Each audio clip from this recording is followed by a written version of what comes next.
हेडलाईन्सचे प्रायोजक आहे NBC bearings, लांब पळण्यासाठी। भाजपच्या लोकसभेसाठी 23 जागा पक्क्या। भाजपकडून 23 लोकसभेच्या जागांसाठी निरीक्षकांची घोषणा।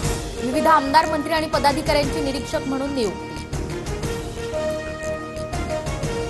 बारामतीच्या जागेसाठी भाजपकडून निरीक्षकाची घोषणा नाही। भाजप अजित पवार गटाला बारामतीची जागा सोडण्याची शक्यता, चर्चांना उधाण।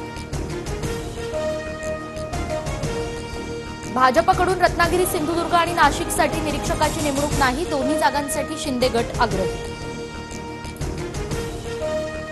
रायगड लोकसभेच्या जागेवरून महायुतीत पेच निर्माण होण्याची शक्यता। मावळसह रायगडची जागा भाजपला मिळण्यासाठी प्रयत्न करणार, प्रमोद सावंत यांचं वक्तव्य। तर रायगडाच्या जागेसाठी सुनील तटकरेही आग्रही।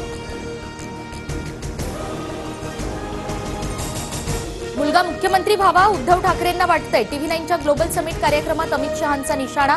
तर मुंह में राम बगल में ईडी म्हणजे सत्ताधाऱ्यांचे घरगडी, उद्धव ठाकरेंचा हल्लाबोल।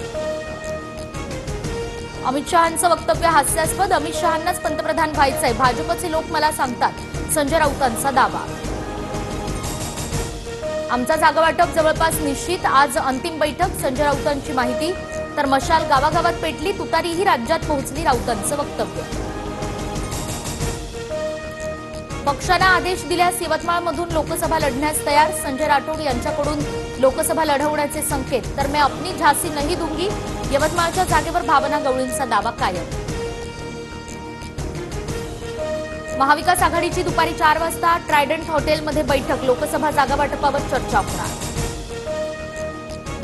शिंदे गटाचे खासदार हेमंत गोडसे पुन्हा मिलिंद नार्वेकरांच्या संपर्कात, ठाकरे गटाचे नेते सुधाकर बडगुजर यांचा सभेत दावा।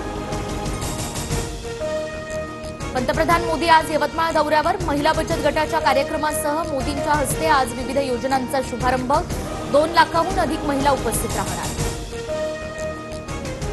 यवतमाळमधील मोदींच्या सभास्थळी राहुल गांधींचे स्टिकर्स असलेल्या खुर्च्या, संजय राठोड यांच्या आदेशानंतर खुर्च्यांवरील स्टिकर्स काढले। फडणवीसांनी मराठा समाजासाठी काय काय केलं, भाजप कार्यकर्त्यांकडून संभाजीनगर, बीड आणि जालन्यातील वर्तमानपत्रात जाहिरात।